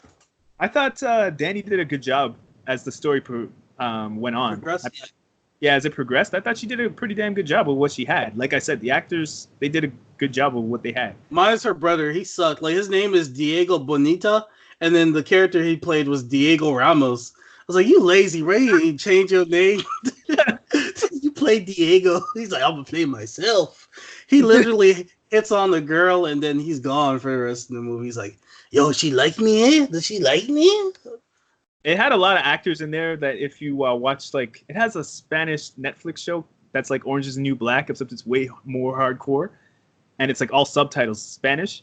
And a lot of the actors from that show were in this show, like, as if Easter eggs. Like, one of the doctors that was getting the prescription pills, he was in there. He was the brother in that show that I'm talking about. Like, it had different, so it was good to see a, like, multicultural cast. I appreciated seeing that. Instead of just, white Americans just doing something in America for America. It was in Mexico, you know what I mean? And that was pretty cool to see that aspect of how they get from one place to the other, having to, with the cartel, fear of the cartel, fear of the American government. That was cool. I appreciated that. The Mexican Terminator proved my theory about Mexicans with ladders. Like, no one questioned anything he did because he was Mexican. They're like, obviously he works here. Yeah. He don't even have a name. His name is Terminator. He'll just show up. Hi, fellas. They don't look at his badge. It was like, that's Juan, right? Ain't that Carlos or Juan or whatever his name is? He looks like he works here. He walked in with a paper bag and a hard hat. He was good. I was like, it's just like, Mexican, yeah, he definitely works here. They didn't question the man at all. The man's a machine murderer. Oh, so if you want to kill people, just be a Mexican with a ladder, bro. You're getting the job done. Told him to hand over his gun. That was the only thing. It shows it in the trailer. It's not spoilers, but he puts the gun down. He's like, all right, cool, and then he still beeps, and he's like, that's about it. He's like, yo, he's like, I carry all my heat with me. Carry all that steel. He made it past border patrol. They could have done so much more. I know. They could have done so much more with that character because his Terminator, when he was talking to people, I like the Texas accent, and you'll put that on when he's in the Texas area. Yeah, because he felt like the T2 Judgment Terminator, like that look, the skinnier, faster, smoother moving one, but he had like that charm, like that southern charm to him. So like I liked the character and the actor, but the story just didn't demand enough from him. We didn't even know his name. Like they could have done his name, man. It was Terminator. Yeah, like the evolution of what happens to the original Terminator in this is like they could have done something deeper. There was something more they could have gotten to with that, but they didn't do it, and they dropped the ball. I like what they did with Arnold Schwarzenegger. He shows up at the third act, and he has for the time he's there, I thought he had a good character arc for why he was there. From when it was him and the main character, the girl character, Sarah Connor. Yeah. It could have just been their movie, in my opinion. From there, I didn't need Danny. Grace was cool as an addition, but I didn't need Danny. Yeah, she was cool, but they both could have just chilled out in the hotel, and I could have just watched Sarah and T-800 fucking just go at it, trying to kill each other, and being like, nobody kills you, I kill you. You know what I mean? Like while this other Terminator was trying to get the girl, that would have been dope. Like a Shinobi style thing where they're both like just wanting to kill each other. Like you don't. I kill you type of situation. Man, that would have been great. But they dropped the ball on that. So people ask me what my ratings would be for Terminator 1, Terminator 2, and then this movie. Yeah. So Terminator 1, I give it probably like a 8.7. Terminator 2, I give it 10. Yeah. And then this movie, I give it a 7.7. It was close to being an 8, but they dropped the ball with the dialogue and some story elements. Yeah, I give this a hard 7, like just straight 7. It's good. It's not shit. The movie's not a shit movie, but it's just not on the level of the one that we know made this movie still go, like this whole franchise still go. And it felt like they're just trying to make a world out of this thing. Which I honestly feel like James Cameron wrote this in 1997, and then other writers jumped in. They're like, all right, let's spruce this up. Let's add this to it. But the shell of this movie is 1997, and it feels like 1997. Because it had some good things to it where it could have really been on, like, just opened up like an onion. You know what I mean? Like, it had a lot of life to it, but they just didn't expand on the things that I personally feel like they could have. Yeah. I agree. Yeah, man. Let's get into spoilers. Shout out to Mackenzie Davis again. She did a great job. Like, yeah, man. I'm kind of mad at Brie Larson being Captain Marvel now. You thought about that? I was just thinking about it. I was like, damn, she would have been a great Captain Marvel. I was like, holy shit. When she was like swinging the hammer in the first like big action piece, I was like, holy shit, what the hell? And when she's throwing that thing from the car truck, it's all in the trailer, so this ain't spoilers, but you felt it. When she hit people with the hammer or threw that thing, I was like, holy shit. She like, commands the screen. I felt like Captain Marvel needed the actress that commands the screen, because my first pick was Charlize Theron. I wanted Charlize Theron to be Captain Marvel because she has that old distinguished look and she looked like she could whoop your ass. And I never got that vibe from Brie Larson. I feel like Brie Larson would write a stern email to me. Never got the ass kicking. Even when she bulked up, I was just like, you still gonna write that email though. Yeah, nah. This looked ready from in this movie. She looked scary, and she was tall too. Tall too, yeah. She had that intimidating kind of like look. Like she looked like she was like 6'5" or something. I was like, what the hell? She was towering over everybody. That's that Vancouver look, man. They be having that different milk, man. That's when you breastfed. But yeah, man, it was a good movie. I would say check it out for sure. If you could see it in a matinee, I would say check it out in matinee or wait for it to come out on digital rentals. That's my opinion on it. All right, do you have an alarm we can sound for a spoiler? Because we're gonna start doing. I'm gonna add that in post, but for now you're gonna get spoiler. Spoilers. Let's get into it, man. By the way, if you're gonna drop off and not listen to spoilers, make sure you hit us up on Instagram at the Bacchanal. That's _Bacchanal, BACCHANAL. Mm-hmm. Or you can hit us up at thebacchanalsquad@gmail.com. We're on Facebook, Instagram, YouTube, SoundCloud, The Bacchanal. You'll find us there. So if you're dropping off at this point, thank you. I appreciate it. Spoiler time. Yeah, let's get it. So this movie starts off with Edward Furlong, DH, getting bullets in that ass. I heard, man. I don't know how I feel about that. It's like it was funny. I laughed because that's just killing T2 in my opinion. Like that's just like retconning that too. Because they did that. That's the whole point of it. So years went by and he's in Mexico talking to a girl. He's like, "Yeah, que pasa?" He's like looking at his mom, and then you see like a young Arnold just roll up with the shotty, shoot him like 2 times, then look at him, make sure he was dead, and then walk off. Walk off with the shotgun on his back, like, job done. So he killed him. Did he put the shotgun on his back, or did he drop the shotgun on the floor and just walk away? I think he just walked off with that shit, like, job done. Or he may have dropped out. He did some cool shit with it where I was just like, yo, that's cold-blooded, but that was still dope. That was dope. Because they DH, Arnold looked nice and slim, bro. Arnold looked like he just left the gym. With all that, how's it going to look in the future, though? He looked old and fat. No, I know, but with all this 3D, they're gumming over this movie. How's that going to look in like 5 years? It's going to look like shit. Oh, okay. I see what you're saying. Yeah. I felt like they should have DH'd him a little bit still. Like DH'd his body still to make his body still look slim, but the face look old. But he's a robot, so I guess the organic skin he has is aging, but his skeletal machine body is just good as ever. Yeah. That should have been something that they kept secret, like they were able to keep the Judgment Day stuff secret. Like how he was in Judgment Day. People didn't know back then that he was actually a protagonist in the movie and he was actually trying to help her.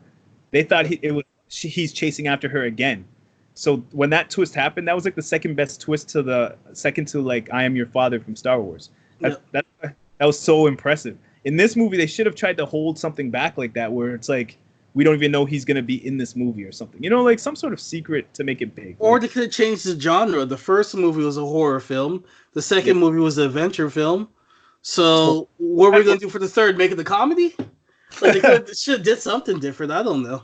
It should have been Tag. It should have been just Tag. Just no case. Nobody wants to see futuristic Tag. Tag. They already made that movie with Hannibal Buress. Yeah, I don't know, man. Like this just felt like a ultra Tag to me. Like, man, like that. Where I came into the movie was the factory scene when the dad was bringing the sandwiches or the paper bag to the son, and then the just starts shotgunning the dad in the face, and the main character Danny sees that happening. So. Also, Danny snuck in, bro. She pulled the old Mexican with the ladder trick, and she got in. Okay. Yeah, she got in there, knocked somebody's head, took their clothes, and then she made it into the factory. I don't know how she got guns. And then conveniently, whenever something will happen, I need my heroin. She'll need her fix. Oh, you're talking about Grace. Grace did that. Grace, yeah. I'm sorry, Grace, yeah. They had her ill prepared for the past. Like they just dropped her off with no meds. That's what I'm saying. I was like, you're telling me you have no pills for this? Even at the end, when she was like, you got to take this thing out of my body, they gave no just position for that to happen. You'd think she'd have like a fucking like a fist of these things that like she could pull out her finger and be like, yo, take this one, and you could blow them up with. You'd think they'd be. They literally gave her Tony Stark's arc reactor.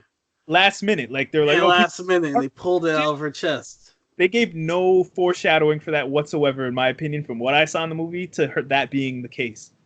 Did they?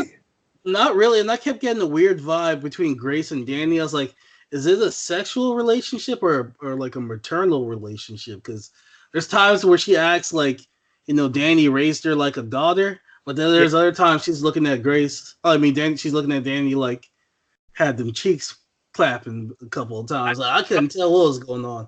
I felt the same way, and by the time the movie ended, I was like, shit, it could have been both. Like, could have been her girl this whole time. She raised her, but that was her. YouTube caught that. Rub it in. Claw. All up your body. All over my body, that claw, boy. That's how you marinate in it. She was way underprepared, and especially like when she comes there and she tells them, they believe her. The brother believes her. They clearly believe her. You'd think she'd prepare them, be like, yo, this is what we're dealing with. It's this T-20,000 whatever. Mm-hmm. This is weaknesses. We need to be able to. Okay, they bring up an EMP bomb. You think she'd like, we got to build an EMP like right now? We need EMPs. We need like she didn't say shit. She was just like, yeah, cool. Until they're like, oh, I think Terminator T-800 was like, oh, EMPs will kill it. And she's like, oh, yeah, you're right. It's like, what the fuck? She should have went to Afghanistan and caught some of those on the low. People make some shit. You know what I mean? Like, what the fuck? I was just like, what? You should have told them that from like 2 days ago. But bro, she was tripping balls. Her brain was all squirrely from that traveling. You know, like when you have layovers and stuff and you do like a long flight and you still have that jet lag. She had that time lag, bro. Her brain was lagging from time.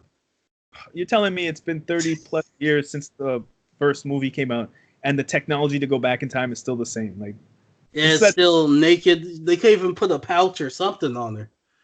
This is bullshit. That's why I was like watching. I'm like, man, they're dropping the ball on so much dope shit that they could be doing, but they're just not. They're just trying to give you the old movie again. They should, if they really want to bring these movies back out, they could evolve these stories. It's the same Star Wars problem. Like, how are they going to be like 30 years later? And the story's 30 years later, but the technology's all the same as it was in 76. Like, come on, bro. Like, same old lightsabers. They haven't evolved the technology for lightsabers. Lightsabers, some shit. But yeah, I'm just saying. In this movie, it's the same thing. Like, they're still gunning this guy in the face with shotguns and shit. It's like, come on. Like, that was cool in T2 because that was new back then. But, like, seeing it now, it's like T-800 knows that's not going to do anything. Like, come on.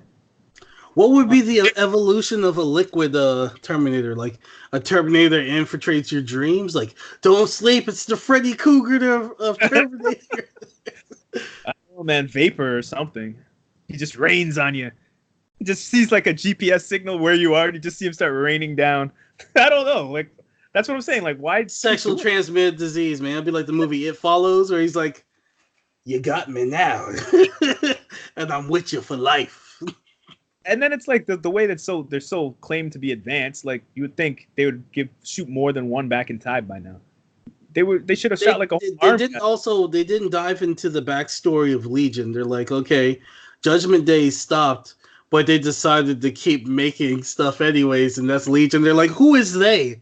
Could we take that person out now so Legion doesn't happen? Like, we'll just why didn't they go through that option?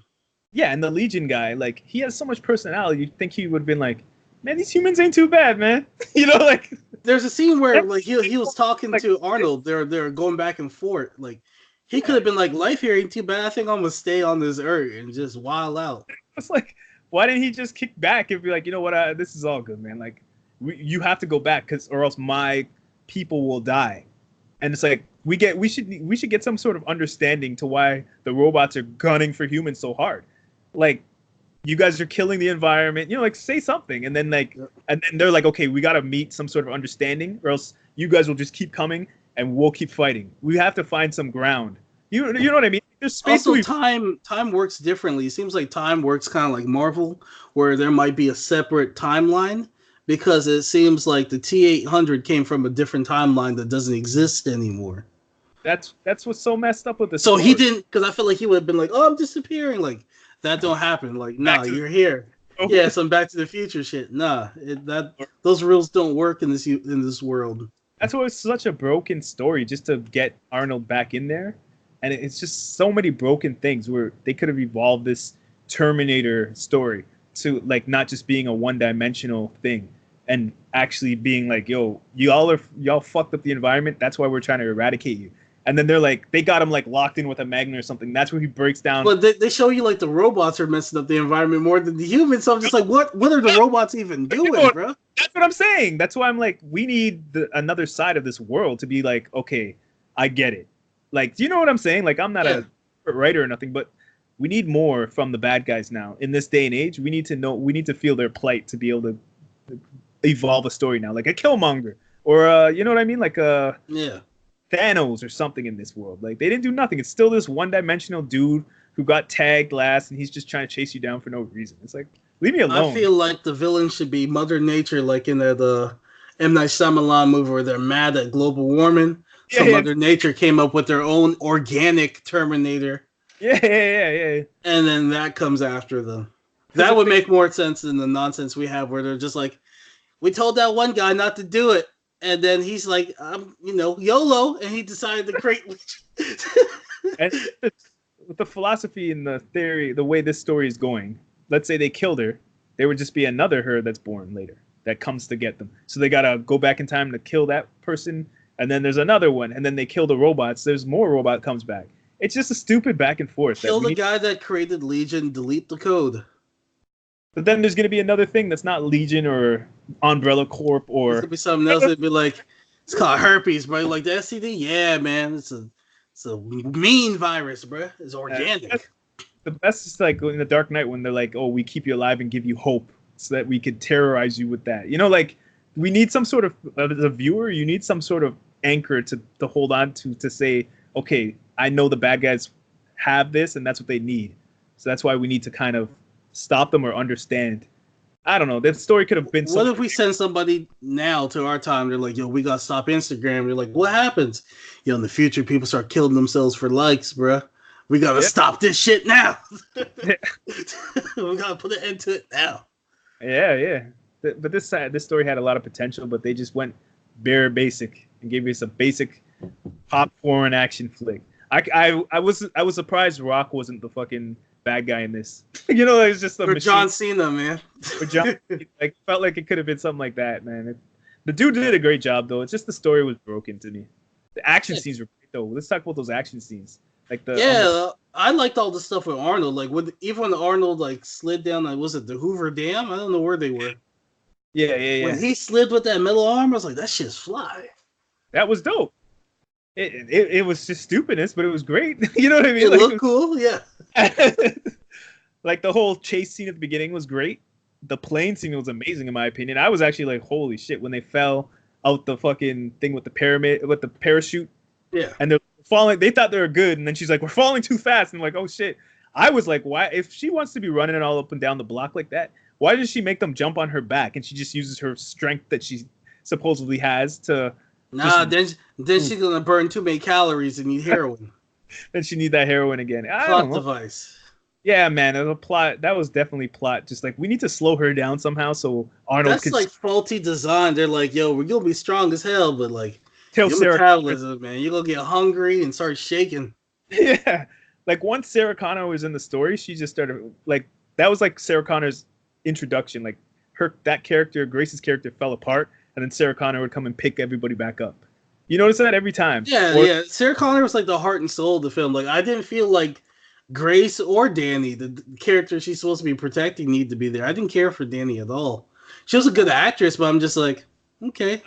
I liked the nucleus of what she was like at the beginning to what she became, and the actor's evolution of seeming like a soft, like, oh my god, we can't do that, to then evolving into this.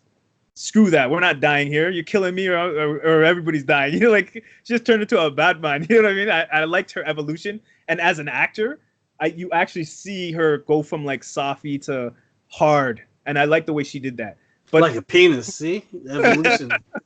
But then it was just one, like everything around her that she had to do was not good enough for her. Her character to me, I just felt like she was a Mexican motivational speaker.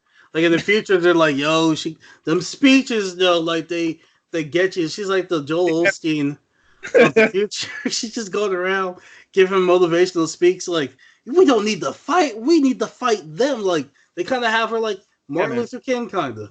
Yeah, but a big plot hole was like, okay, she could mess up a bunch of human beings in a fight, and it's what 4 years from now. Where does she learn how to fight in that 4 years? Like that good. You know what I'm saying? Like she in the future, she was fucking people up. Well, she's hanging out with Sarah Connor now. Now, but I'm saying back then, she never met no Sarah Connor. She was just Dolo. Her fighting skills are going to be even that much better now. You see what happened? You see what the timeline did? Part 2, because in the future that they got erased now is like her fighting skills got pretty sharp in like 2 to 4 years, and that ain't that quick. That takes a long ass time. Mexico's rough, man. Rambo was there. She didn't do shit in this movie. That's why I was like, they should show her like in jiu-jitsu or something at least, then go see her brother. But they didn't do shit. Just showed her pull up on her brother. When they were in Mexico, I started laughing because I was like, yo, Rambo's there. Superfly was in Mexico. Who else was in Mexico chilling? Yeah, Rambo. Superfly went to Mexico. Punisher went to Mexico. Punisher, he sniped from the border of Texas. Punisher was over there hanging out. Hell, Hellboy was in Mexico and Tijuana fighting. I was like, man, he got all these people chilling in Mexico right now. That's the spot. I was like, why they after Danny, man? Hellboy's right down the street. Everybody's fighting crime in Mexico right now. It felt like, what's that gun association that America has? The NRA. NRA. It felt like an NRA ad while I was watching it when they went to Arnold's fucking basement and they saw all the guns. Oh, all the guns? Yeah. So many people in my audience were like, ooh. Like, I felt like I was That's Canada. No, but they weren't like negatively ooh. They were like, oh shit, nice. You know, like they were being sold on guns are dope. You know what I mean? I was like, what the hell? In my southern North Carolina theater, it was just like, I got that. They keep them niggers out in my house. I got them same weapons. I felt bad for the dude who had the barbecue in his backyard and he was putting that New York steak and the dude fell to his backyard house. I was like, what the hell? He had to fall there of all places. That didn't. What I liked about this Terminator, he didn't kill people senselessly. Like Terminator 2, that Terminator would just kill, just to kill. Yeah, this one he wouldn't kill unless he had to. Yeah, but in Terminator 2 was better because he didn't want people to know that he existed yet. So he was killing all witnesses. So anybody who knew that saw him do shit, he'd be like, "Zoom, you're dead." All those people, they're gonna be now like, "Oh my God, there's some sort of robot." They're gonna be on the internet. They're gonna be fine-tooth combing that. But this guy killed everybody. Well, no, he let some people in the jail saw him. In Terminator 2? No. I'm talking about this one. This guy, he let some people see him. I'm saying the writing's not as tight as Terminator 2 because in Terminator 2 he was doing it so people can't plan for the future for them. He was like, I felt like in Terminator 2 he was just killing like a serial killer. He'd be like, "Hey, nice to meet you. You gave me some information. Thanks. Stab." My thing that this movie was missing was that gory violence, like when in Terminator 2 when they shot him with the grenade launcher and his body was like hanging in pieces. Remember that part? Like, and it looked, oh my god. Or when he when things happen, like when he put the thing through the dude's eye and it showed it hit the wall, and it was just more gory, or like, and they held on to things. Practical effects, man, they help. When he peeled his hand off in front of the doctor, who didn't believe them, and then he peeled his hand off, and you see the robot hand, and it was like practical effect. That, and they held on that scene. The only thing they did in this movie like that was close to it was when he got caught inside of the generator and his body was being sucked in, and it was just living that moment for a second. That was the only part where I was like, oh shit, they're actually doing some old school like violence. You know what I mean? Like where it starts to feel like real traumatizing for a second, like the old school movies. You know what I mean? Like this didn't really have that. It just had like, oh, you got shot in your arm. 5 minutes later, you get up and you're running. It's like, what the hell? You just got shot. Like, sit down for a second. You know what I'm saying? Like in an old school movie. Carl's backstory was kind of weird too. He's like, I met this Mexican lady who's getting beat up, and I wanted to take care of her. Oh, can you hear me? It seemed like something was happening.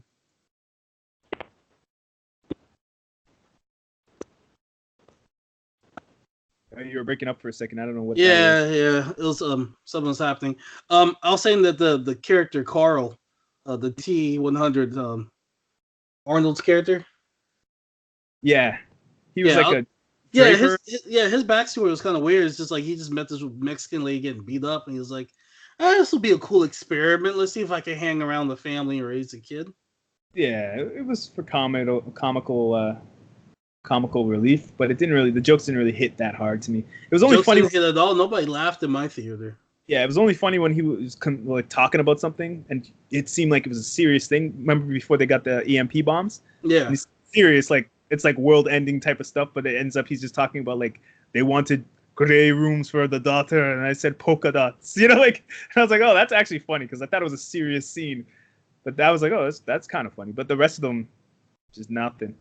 But yeah, the movie was cool. That's why I'm like, man, it's another movie they had potential and they dropped the ball, in my opinion.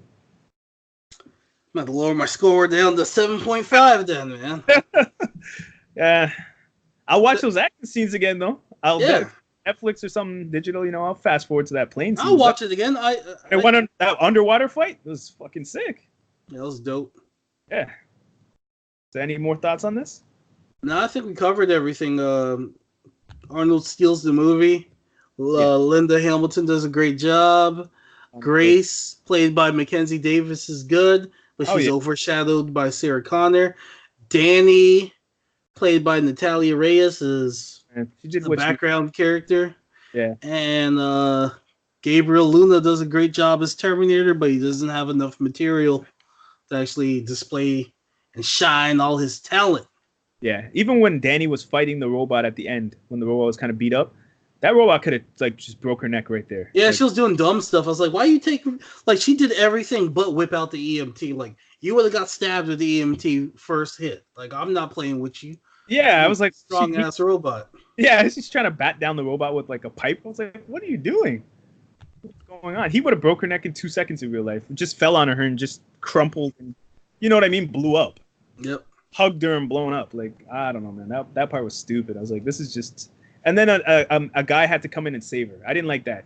If she's an independent character like she's supposed to be, she should have defeated him without any help of anybody else. Like, it should have been an independent kill. He was far away, and they're like, get your ass up and help that girl. And then he just like popped up out of nowhere. I was like, yeah, you can teleport now? When that happened? I did not like that at all. I was like, nah, this is a character development moment. She needs to do it herself, not be helped hold the thing down. Nah, I was like, nah.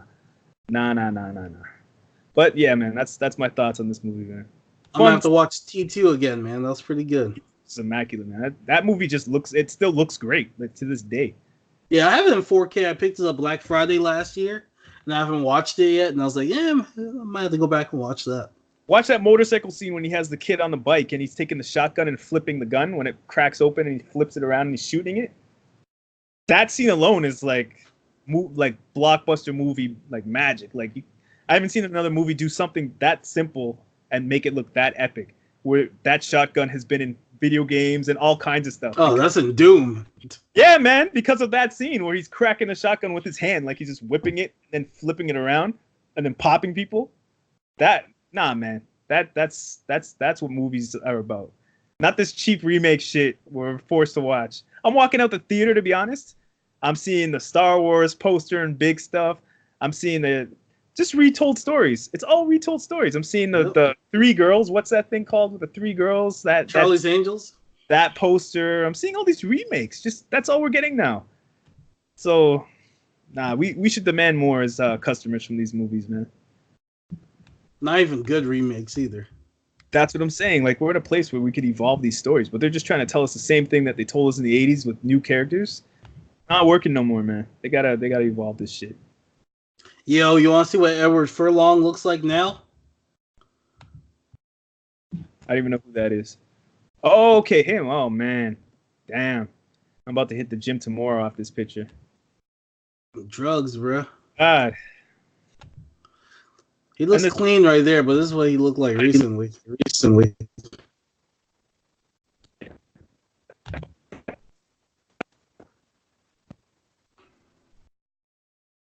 I just stopped talking because that shit sounded like it was having a seizure.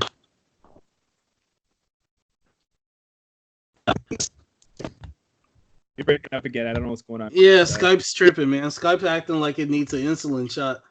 Like that girl from Terminator. Skype's like, so yeah, that's our review for Terminator. Yeah. Was that metaphor for heroin or diabetes? I don't know if that was insulin or crack. She was Take it how you want it, man. That's positive. Negative. I don't know if it's a positive or a negative. It looked like both. It did look like it really did. It looked like insulin. So it looked like insulin, but she was shooting it up like heroin. So I was just like, what the hell? I don't know how I feel about this. Yeah, it was a narrative like the drop of the ball, man. Just what can we do to weaken her because we need to put Sarah Connor in the movie now. So that's really what it was. Yeah. All right, folks, that's our review. Yeah, what else we got? Nothing. Next week I'll be watching Dr. Sleep. Okay. Dr. Sleep, that's based off of what's his name's books, right? Yeah, so Stephen King. The sequel to The Shining. I'm hearing dope things. I've been seeing 9.5s out of 10s. Wow. I've been seeing people say that it's their favorite movie of the year because they did an early screening on the 30th of October. Yeah. A couple of people I know seen it. They're like, "Yo, man, this is my shit." I thought it came out on the 30th. It comes out next week. Oh, okay. But they did an early screening on Wednesday for I think AMC did an early screening. Thursday, November 7th. Yep. All right. Well, that concludes this episode, y'all. Again, you know where to reach us at the Bacchanal Squad at gmail.com. That's the Bacchanal BACCHANAL squad at gmail.com or the_Bacchanal on Instagram and Facebook. Yes. Episode 100, man. Thank you, everybody, for listening again. And we're going to get to Watchmen sometimes, for sure. Oh, no. Let's talk about Watchmen right now. Fuck it. You do? Nah, that's too much of a talk I want to have about that. But we'll talk about it. All right. Peace. Peace.